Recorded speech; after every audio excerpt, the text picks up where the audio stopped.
খাটের উপর দাঁড়িয়ে নামাজ পড়া যাবে কিনা, একা নামাজে একামত দেওয়া জরুরি কিনা, মাগরিবের সময় ঘুমিয়ে বা শুয়ে থাকা বা খাওয়ার বিধান সম্পর্কে জানতে চাই, নামাজে সানা পড়তে ভুলে গেলে নামাজ হবে কিনা, স্বপ্নে সহবাস করতে দেখলে গুনাহ হবে কিনা, স্ত্রীকে গর্ভবতী অবস্থায় সহবাস করা যাবে কিনা, ব্যাংকে ডিপিএস করা কি হালাল হবে, বিয়ের ক্ষেত্রে ছেলে বা মেয়ের ছবি দেখা যাবে কিনা, লোকমুখে শুনেছি জীবদ্দশায় 1 কেজি সুরমা লাগালে সে জান্নাতি, এটা কি সঠিক, নামাজের প্রথম রাকাতে আউযুবিল্লাহ বিসমিল্লাহ সহ সূরা পাঠ করে প্রথম রাকাত শেষ করলাম, দ্বিতীয় রাকাত কি পুনরায় আউযুবিল্লাহ পাঠ করতে হবে না বিসমিল্লাহ পাঠ করলেই হবে, কোরআন মজিদ কি শুয়ে শুয়ে পড়া যাবে, অজুর সময় ঘন দাড়ির ভেতর পানি কিভাবে পৌঁছাতে হবে, মৃত ব্যক্তির সামনে আগরবাতি জ্বালানো যাবে কিনা, নবজাতকের বমি কাপড়ে লাগলে নামাজ হবে কিনা, মুরগি একাই জবে করতে পারবে কিনা কারো হেল্প ছাড়া, জুমার নামাজ কি শুধু পুরুষের জন্য ফরজ, মেয়ের জন্য এর বিধান কি।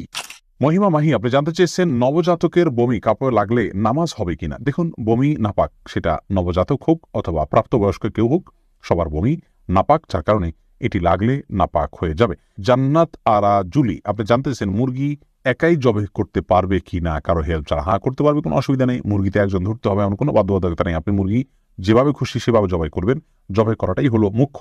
বিসমিল্লাহ বলে জবাই করতে পারলে আপনি নিজে একাও করতে পারেন, কোনো অসুবিধা নেই। রাজীব হোসেন জানতেছেন জুমার নামাজ কি শুধু পুরুষের জন্য ফরজ, মেয়ের জন্য এর বিধান কি, অথচ হাদিসে নবী মুহাম্মদ সাল্লাল্লাহু আলাইহি ওয়াসাল্লাম বলেন আমি যেভাবে নামাজ পড়ি তোমরা সেভাবে নামাজ পড়ো। ভাই রাজীব হোসেন, রাসূল আকরাম সাল্লাল্লাহু আলাইহি ওয়াসাল্লাম মেয়েদেরকে বাসায় নামাজ পড়তে বলেছেন, আর বাসায় তো আর জুমা পড়া যায় না, এই জন্য মেয়েদের জন্য জুমা পড়া আবশ্যক নয়, এটি হলো বিশুদ্ধ মত। তবে হ্যাঁ, কেউ জুমা হাজির হয়ে যদি পর্দার সাথে পড়তে পারেন সেটি জায়েজ আছে, কিন্তু তাদের জন্য জুমা আবশ্যক নয়। নুসরাত জাহান ইমু আপনি জানতে চেয়েছেন মৃত ব্যক্তির সামনে আগরবাতি জ্বালানো যাবে কিনা। দেখুন, আগরবাতি মূলত জ্বালানোর নির্দেশ হলো সুঘ্রাণের জন্য, অতএব মৃত ব্যক্তিকে রেখেছেন, তার দেহ থেকে কোনো দুর্গন্ধ আসতে পারে, সেই জায়গা থেকে আপনি সুঘ্রাণ যুক্ত কোনো কিছু ব্যবহার করতেই পারেন, আগরবাতি জ্বালাতেই পারেন। এছাড়া মসজিদে আগরবাতি জ্বালানোর কথা মুরাদুল্লাহ তারা বলেছেন। ইমানদারের বাসা বাড়িতে আগরবাতি অথবা ধূপের আপনার ধোঁয়া এটা প্রজ্বলন করা হবে সুঘ্রাণের জন্য, এটি ভালো, এটি খারাপ কোনো কাজ নয়। তবে মৃত ব্যক্তির জন্য করতেই হবে এমন কোনো বিষয় নয়। এমনি নাসিমউদ্দিন আপনি জানতে চেয়েছেন অজুর সময় ঘন দাড়ির ভেতর পানি কিভাবে পৌঁছাতে হবে। দেখুন, পানি এভাবে কোষ করে ধরে আপনি যেভাবে ভিজিয়ে রাখেন, তাহলে সেক্ষেত্রে যত ঘন দাড়ি হোক না কেন গোড়ায় চলে যাবে। এরপরে ফারিয়া ইসলাম জানতে চেয়েছেন কোরআন মজিদ কি শুয়ে শুয়ে পড়া যাবে। হ্যাঁ বোন ফারিয়া, কোরআন মজিদ শুয়ে শুয়ে পড়া যাবে, কোরআন মজিদ শুয়ে পড়া যাবে না এমন কোনো কথা কোরআন হাদিসের কোথাও বলা হয়নি, বরং সাধারণ অবস্থায় কোরআন মজিদ পড়া যাবে। তবে কোরআন মজিদের প্রতি কোরআন মজিদকে বুকের মধ্যে ধরে অসম্মানজনকভাবে শুয়ে শুয়ে পড়া উচিত না। আপনি মুখস্থ থেকে পড়তে পারেন, আর সাধারণ অবস্থায় বসে বসে সুস্থ অবস্থায় আপনার কোরআন মজিদ পড়ার চেষ্টা করা উচিত। সাইফুল ইসলাম জানতে চেয়েছেন নামাজের প্রথম রাকাতে আউযুবিল্লাহ বিসমিল্লাহ সহ সূরা পাঠ করে প্রথম রাকাত শেষ করলাম, দ্বিতীয় রাকাত কি পুনরায় আউযুবিল্লাহ পাঠ করতে হবে না বিসমিল্লাহ পাঠ করলেই হবে। দেখুন, সূরায়ে ফাতিহা যেহেতু আপনি নতুন করে শুরু করছেন, এই জন্য আপনি আউযুবিল্লাহ পাঠ করবেন এবং এরপরে বিসমিল্লাহ পাঠ করবেন, কারণ ফাইদা ক্রাআতাল কোরআন ফাস্তাইয বিল্লাহি মিনাশ শাইতানির রাজিম, আল্লাহ তাআলা বলেছেন কোরআন যখন পাঠ করবে তখন তুমি আল্লাহ তাআলার কাছে আশ্রয় চাইবে শয়তান থেকে। এই জন্য প্রথম রাকাতে আপনি সূরা ফাতিহা পাঠ করেছেন, এরপরে আপনি রুকু করেছেন, সিজদা করেছেন, তাসবিহ পাঠ করেছেন, অনেকগুলো কাজ করেছেন, আবার নতুন করে আপনি তেলাওয়াত শুরু করছেন, যার কারণে আপনি এখানে আউযুবিল্লাহ সূরা 2টা পাঠ করবেন। এরপরে বোন সাদিয়া ইসলাম জানতেছেন লোকমুখে শুনেছি জীবদ্দশায় 1 কেজি সুরমা লাগালে সে জান্নাতি, এটা কি সঠিক না বোন? এরকম কোনো কথা নেই যে 1 কেজি পরিমাণ সুরমা লাগালে সে জান্নাতি হবে। তবে হ্যাঁ, মৌলিকভাবে সুরমা লাগানো রাসূল আকরাম সাল্লাল্লাহু আলাইহি ওয়াসাল্লামের সুন্নাহ এবং সে বিষয়ে নবী সাল্লাল্লাহু আলাইহি ওয়াসাল্লামের সুস্পষ্ট নির্দেশনা রয়েছে, আমরা সুরমা লাগাবো আমাদের সাধ্য অনুযায়ী। তবে 1 কেজি পরিমাণ লাগাতে হবে এমন কোনো কথা নেই, এটি মন গড়া কথা। আয়েশা আহমেদ আপনি ইউটিউব চ্যানেলে প্রশ্ন করেছেন বিয়ের ক্ষেত্রে ছেলে বা মেয়ের ছবি দেখা যাবে কিনা। দেখুন, ছেলে বা মেয়ের ছবি দেখা যাবে বিয়ের ক্ষেত্রে শর্ত সাপেক্ষে, আর সে শর্ত হলো ছেলে মেয়ের ছবি দেখবে, তার কোনো বাবা অভিভাবক বা অন্য কাউকে দেখাবে না এবং দেখার পর এটি মুছে ফেলবে নিজের কাছ থেকে, এবং মেয়েও ছেলের ছবি দেখবেন এবং সেটি ফিতনায় পতিত হয়, ছবি দেখে বাজে চিন্তা হয়, বিবাহ ছাড়া আগ পর্যন্ত সেই সুযোগ যেন না থাকে সেজন্য এটি রিমুভ করে ফেলবেন। এই শর্ত সাপেক্ষে এটি দেখা জায়েজ রয়েছে সম্পূর্ণ বিয়ের নিয়ত যখন পাকাপাকি হয়ে যাবে তখন। আর আজকাল যেমন হয়, আল্লাহ মাফ করুক, তথাকথিত অবৈধ প্রেমের ক্ষেত্রে অনেকে বলে যে আমার বিয়ের নিয়ত আছে সেজন্য আমি দেখছি, আপনি দেখেই যাবেন, এ অধিকার আপনাকে দেওয়া হয়নি। আপনি এক নজর দেখতে পারেন শুধুমাত্র জানার জন্য, বাস এটুকু, এরপরে আপনি সেটার কন্টিনিউ করতে পারবেন না। সজল শেখ আইডি থেকে আপনি জানতে চাচ্ছেন ব্যাংকে ডিপিএস করা কি হালাল হবে। শুধু ব্যাংকগুলোতে ডিপিএস করা হারাম হবে, যেহেতু সেখানে আপনাকে সুদ দেওয়া হবে, সুদ ভিত্তিক লেনদেনের চুক্তি আপনার সাথে হয়ে যাবে সেজন্য। আর ইসলামী ব্যাংকগুলো যদি হয় তাহলে সেক্ষেত্রে বেশ কিছুটা ছাড় রয়েছে, এবং সেটি কিছুটা কোনো কোনো ক্ষেত্রে এটি সন্দেহের মধ্যে পড়বে, শুবহাতের মধ্যে পড়বে, বাকি মৌলিকভাবে অন্য কোনো উপায় যদি কারো না থাকে এটি নাজায়েজ বা হারাম সরাসরি হবে না। তবে অ্যাভয়েড করতে পারলে সেটাও ভালো, যেহেতু সংশয় বা সন্দেহ সেখানেও রয়েছে। শাহাদাত হোসেন সবুজ, আপনি জানতে চেয়েছেন স্ত্রীকে গর্ভবতী অবস্থায় সহবাস করা যাবে কিনা। স্ত্রী গর্ভবতী থাকলে সে অবস্থায় সহবাস করাতে কোনো নিষেধাজ্ঞা নেই। এমডি সোহাগ খান জানতেছেন একা নামাজে একামত দেওয়া জরুরি কিনা।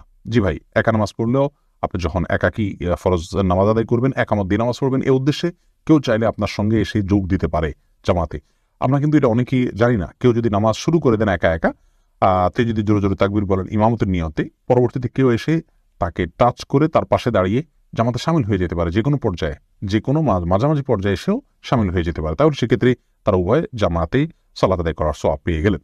সুজন মুখতার, আপনি জানতে চেয়েছেন ইউটিউব চ্যানেলে স্বপ্নে সহবাস করতে দেখলে গুনাহ হবে কিনা। না, এর কারণে কোনো গুনাহ হবে না, কারণ এটি বান্দার ইচ্ছার দিন কোনো বিষয় নয়, বান্দার ইচ্ছাধীন বিষয় নয়, এমন বিষয়ের জন্য আল্লাহ তাআলা বান্দাকে পাকড়াও করবেন না। মোশাররফ হোসেন জানতে চেয়েছেন নামাজে সানা পড়তে ভুলে গেলে নামাজ হবে কিনা। হ্যাঁ ভাই, নামাজ হয়ে যাবে, কারণ সানা পড়া এটা নামাজের জন্য ফরজ বা ওয়াজিব নয়। ফরজ বা ওয়াজিব নয় এমন কোনো কিছু ছুটে গেলে নামাজ হয়ে যাবে, কোনো অসুবিধা নেই।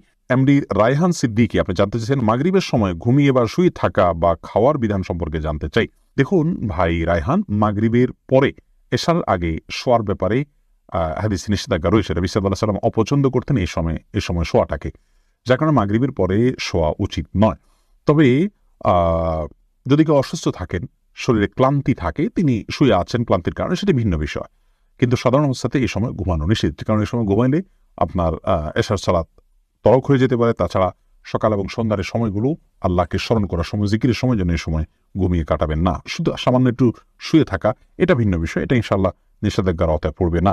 মোহাম্মদ আব্দুর রহমান, আপনি ইউটিউব চ্যানেলে প্রশ্ন করেছেন আমাদের, সিজদার সময় জুব্বা টাকনুর নিচে চলে যায় তো কি করব। সিজদার সময় চলে গেলে সেক্ষেত্রে আপনি যাতে না যায় টেনে রুকু সেভাবে সিজদা করবেন। দুঃখিত, আমি রুকুর কথা বলছি। রুকুতে অনেক সময় চলে যায়, তাহলে সেক্ষেত্রে কিছুটা টেনে রাখবেন।